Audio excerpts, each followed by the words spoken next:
Good job, buddy. Hey guys, Anna here with my buddy Copper. I think today is day 5 or 6 of training with Copper, and I wanted to just kind of take a quick, almost end of the first week synopsis update video. Today actually is the first day that, for me, Copper has what I call settled all the way in. He's let me all the way in. He's taking food from my hand finally. I'll say his body language has changed quite a bit. He's not so much panicked at every second. And that's really important for a dog, because before they can start learning, they have to chill out. A dog that is in panic cannot learn. It's no different than a person or a kid or anything. If your body is pumping out adrenaline, there's no way you can hear, smell, taste, feel the right things at all. So I want to kind of make that a point of interest as we move forward with training with Copper, is kind of a way to help him find his own way to self-settle and not be so stressed out every single time the picture changes. One thing I've noticed with Copper is, if he settles into one area or one situation with one person, he's really good with that. But then say, my husband walked in the door a couple of minutes ago and he went from being all about me to stunned to death. And I really want to help him there. I really want to take my time with that and show him that he doesn't have to feel that way. Copper as a dog, as just a creature, has, in my opinion, just taken too much responsibility on his own shoulders, where his temperament doesn't allow him to handle stress in a very good way. It really freaks him out, where some dogs are a little naturally better at that. That's a good boy, by the way, yes. Super. Where when the picture changes or the situation changes, they don't change. For Copper, it's a big deal. So I want to make that less of a big deal. And in order to do that, we have to be really aware as his handlers what he's telling us, what his body language is telling us. You'll notice as I work him, one thing that I'm really big on is praising any kind of release of stress behaviors. So one thing he does when he's starting to feel better is he'll shake, a full body shake. And that's his way of telling me he's shaking it off. He feels good enough to kind of shed that stress layer off, kind of shake the coat off. And he's opening up a little bit more.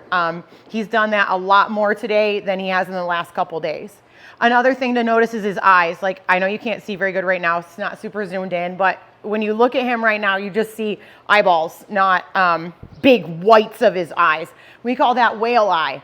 When you look at him and you see the whites around the outside of his eyes more than you see his irises or his pupils. And that's his biggest telltale sign that he's stressed out. If you see that in him, it is time to reorganize his brain and reuse his tools and the tools that you have to settle him back down. If he's looking around like the world's on fire, nothing good can come of that. One beautiful thing about Copper is he does really love to work. He really finds joy in the obedience. I think for him, he's associated doing basic commands like sit and down or go place with a really rewarding, self-satisfying feeling. So in his mind, he can control his environment then if he just does what you tell him to.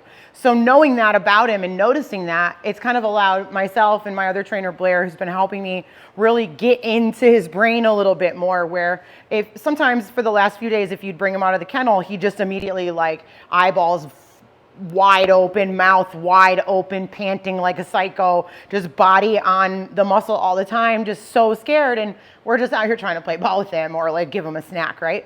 So as he shows us those behaviors, we notice that if we told him to do something about it, like sit or down, he would do those things. And as he did them, it's almost like he could find himself again and really settle in. So knowing that about him, I'm going to use that a lot. So if I see him start to get panicky for whatever reason, it doesn't matter why. We don't have to know why. Half the time, he doesn't know why, right? So if we start to see him show us signs in his body that he is feeling overwhelmed or overtaxed, I'm going to utilize things he's really good at to make him feel better chemically. For the last few days, every time I've said sit and he sat, I have given him a food reward. He has not always taken it. In those moments he doesn't take it, I just make sure I pet him like we talked about in the first video to show him that that is exactly what I'm looking for, and now the pressure is released. That in and of itself is really the science of dog training, is trying to attach a positive chemical response to the things we like and a negative chemical response to the things we don't like. Another thing to pay attention to while we're handling Copper is our consistency behind what we're asking for. So if I ask him for a sit or a down or a come or a go place, he needs to know what that means every time. So if I ask for sit, I will always end that interaction with this dog in a sit. If I ask him for a down or a go place or whatever, I'm always gonna end up with a dog doing that right thing. If he knows that he can control his environment by making action towards the things that I want, that's gonna help him feel more in control of his emotions at the same time. And one more little tidbit, and then I'm gonna just do a little maintenance round and show you just kind of the stuff we've been working on. But I do use, like I said, I keep trying to get to this point. I do use the fact that he likes the obedience to change his emotions when he gets stressed out. So like I was talking about a minute ago, I was working with him and my husband just came in to get some snacks for the dogs he's working, and Copper just froze and like got stunned and really panicky. And in that moment, instead of me petting him there or trying to like beg him to be good, I just called upon obedience, and I called for a sit, and he was still a little panicky, so I called for a come, and then a down, and then a heel, and then a sit, and I almost overwhelmed his brain with my information, so he forgot about what he was worried about. And pretty quickly then, Jeff came in and out a couple times, and that became less and less of a trigger because now he associates those trigger moments with good things coming from me. And by the second time he came in, he actually took food from me again. So I hope we can kind of show you examples of that throughout the next couple training videos, and I hope that all makes sense. I know I probably just talked for 3,000 minutes, but good boy. If you guys have any questions about anything I just tried to explain, please let me know. Otherwise, I'm gonna grab this dude and get some snacks, and then I'm gonna show you some stuff. Nothing too fancy today, just the fact that he's happy to work with me and doing some cool things. And as we start to build more confidence there, I'm gonna start adding distractions. We'll start introducing the e-collar eventually the next couple days and start working a little bit more with higher distractions and more off-leash stuff. Hopefully that makes sense. Thank you for watching. I'm gonna grab some snacks and then get to work.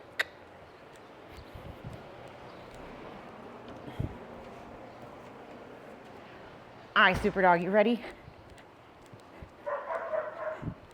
Good boy, buddy. That's a good place. Good job. Okay. Good job. So okay means he can get off now. He's really, really good at that. Copper, yes. His name means just look at me, and that's my first order of business. Every time I get him out, can I say his name and get his attention? Copper, yes. Good boy. That's a man. And if you notice, now he's, yes, wanting to stay with me. That we call that engaged. He's not trying to leave or run away. Yes, he's actually looking at me really calm and really sweet. Okay, good job. I didn't even ask for that SIT. He did that on his own. Yes, sit. Good boy. Very good. Copper, down. Yes. Good job. Okay, good work, buddy. Go place. Yes. I love what his tail's doing. His tail's loose up off his bottom. It's like wagging just a little bit, shows he's real free. I love that. He spent the first like 3 days with his tail tucked between his butt cheeks. His face was really tight. His eyes were bugging out of his head. So all this is awesome. Okay, good job, buddy. Come on. Good boy, come. Right here, good boy. Sit. Yes, good job. Come here. Copper, heel. Good job. And I'm not forcing him here. If you notice, my leash makes like a backwards J to my dog. My only expectation is that he stays pretty much in line with my left leg here. And when I stop, yes, then he should sit. Good boy, heel. Good boy. And the only thing I would do is if he pulled away from me, then I would show him with my leash with some little corrections how to come back. That's going to be my topic of probably the next video or maybe the one after that. But for now, I just want you to see that he's happily staying within my space. Sit. Very good, buddy. And that area right around here, we're going to call that the green zone. And again, we'll talk about that later, but this is all good. You're staying with me. You're happily staying there on your own. You're engaged with me. Good job, buddy. Copper, down. Good boy. Good job. Yes. Good boy. Okay, Good job, buddy.